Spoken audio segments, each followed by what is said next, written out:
पढ़ते हैं हमारे नबी के बारे में पढ़ते हैं। तो क्या समझना है हमें इसमें यह समझना है कि हमारे नबी सल्लल्लाहु अलैहि वसल्लम का नाम क्या है, आपके वालिद का नाम क्या है, आपके ख़ानदान कौन सा है, आपकी पैदाइश कौन सी तारीख़ में हुई, कौन से दिन हुई, आपकी उम्र कितने साल हुई, आपने मक्का शरीफ में कितने साल गुजारे, मदीना तैयबा में आपने कितने साल गुजारे, ये बातें थोड़ी सी पढ़ना है। ठीक है, तो खुलासा जहन में आ गया होगा आज के सबक का। सवाल, हमारे नबी कौन हैं, उनका कुछ हाल बयान कीजिए। जवाब, हमारे नबी हज़रत मोहम्मद मुस्तफ़ा सल्लल्लाहु अलैहि वसल्लम है। तो हमारे नबी का नाम क्या है? मोहम्मद है। ठीक है, आपके दादा ने आपका नाम अहमद रखा है।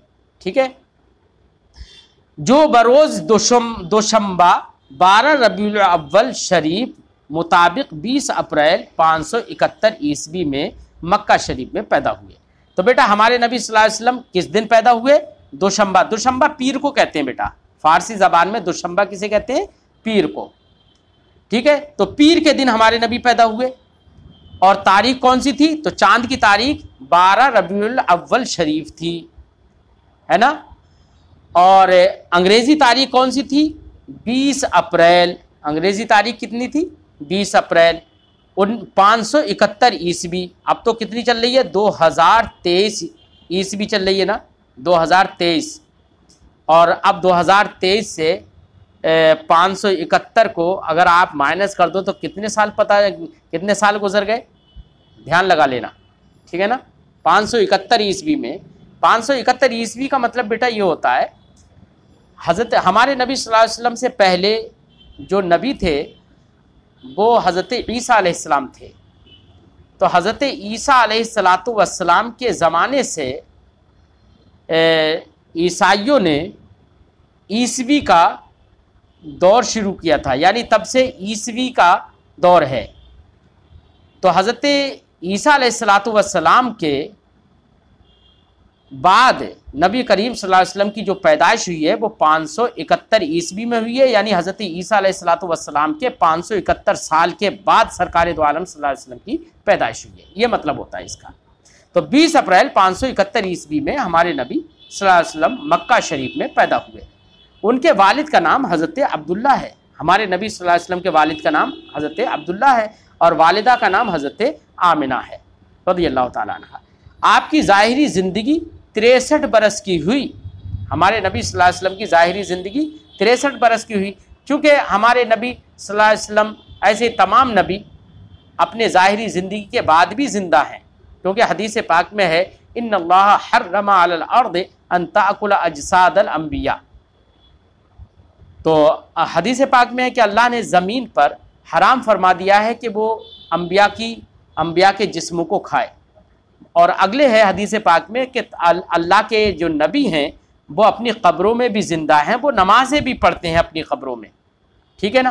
तो ज़मीन के ऊपर हमारे नबी या कोई भी नबी जो ज़मीन के ऊपर रहे हैं वो उनकी ज़ाहिरी ज़िंदगी कहलाती है, और फिर विसाल फरमाने के बाद भी वो ज़िंदा ही हो जाते हैं, लेकिन ज़मीन के नीचे अब हमारी निगाहों से वो पोशीदा हो जाते हैं, ठीक है ना, लेकिन हैं वो ज़िंदा।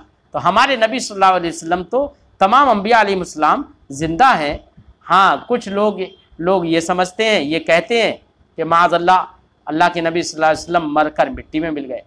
तो जो लोग ये कहते हैं मरकर मिट्टी में मिल गए ना, वो गलत हैं, झूठे हैं, हदीस पाक के ख़िलाफ़ कहते हैं, क्योंकि हदीस पाक में ये है कि अल्लाह ने मिट्टी पर हराम कर दिया है कि नबियों की जिस्मों को वो खाए। तो कोई भी नबी मरकर मिट्टी में नहीं मिलता है माज़अल्लाह। जो ये कहता है कि मरकर मिट्टी मिल गए वही मरा हुआ है, वही मरकर मिट्टी में मिल गया। आला हज़रत अलैहि रहमत व रिज़वान तो इरशाद फरमाते हैं, तू ज़िंदा है वल्लाह, तू ज़िंदा है वल्लाह, मेरे चश्मे आलम से छुप जाने वाले, हमारी निगाहों से सिर्फ छुपे हैं, वो तो ज़िंदा हैं, जैसे पहले ज़िंदा थे वैसे अब भी ज़िंदा हैं। हदीस पाक के मुताबिक फरमाते 53 बरस की उम्र तक मक्का शरीफ में रहे। हमारे नबी सल्लल्लाहु अलैहि वसल्लम पैदा हुए थे मक्का शरीफ में और अपनी 53 साल की ज़िंदगी 53 साल तक मक्का शरीफ ही में रहे, लेकिन पूरे ज़िंदगी वहाँ के मुशरिकीन, बुत परस्त लोग, नबी सल्लल्लाहु अलैहि वसल्लम को सताते रहे, तो नबी करीम सल्लल्लाहु अलैहि वसल्लम ने फिर इरादा फरमाया कि मदीना तैयबा की तरफ हिजरत कर जाएं। तो फिर सरकार 53 साल के बाद मदीना तैयबा की तरफ हिजरत करके गए। वहाँ पर लोगों ने मोहब्बत दी, उल्फत करी, मोहब्बत से पेश आए और इस्लाम को वहाँ से फ़रोग़ हुआ।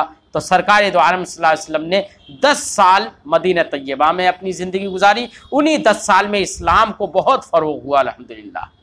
फरमाते 53 बरस की उम्र तक मक्का शरीफ में रहे, फिर 10 साल मदीना तैयबा में रहे।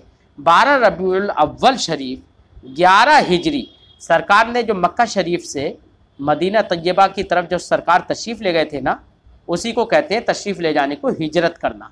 तो जिस साल से सरकार तशरीफ़ ले गए थे तो वही हिजरत का साल कहलाता है, ठीक है ना। तो सरकार 12 रबीउल अव्वल 11 हिजरी 12 जून 632 ईस्वी में वफ़ात पाई सरकार ने, ठीक है ना। यानी मक्का शरीफ से हिजरत करने के बाद 11वें साल में सरकार ने 12वीं शरीफ को ही विसाल पाया। तो सरकार की पैदाइश भी 12वीं शरीफ है, 12वीं रबीउल अव्वल को है, और सरकार का विसाल भी 12वीं रबीउल अव्वल शरीफ को ही है। यानी पैदाइश और विसाल दोनों 12वीं रबीउल अव्वल शरीफ के ही है। और अंग्रेज़ी तारीख़ के एतबार से 12 जून और 632 ईस्वी थी।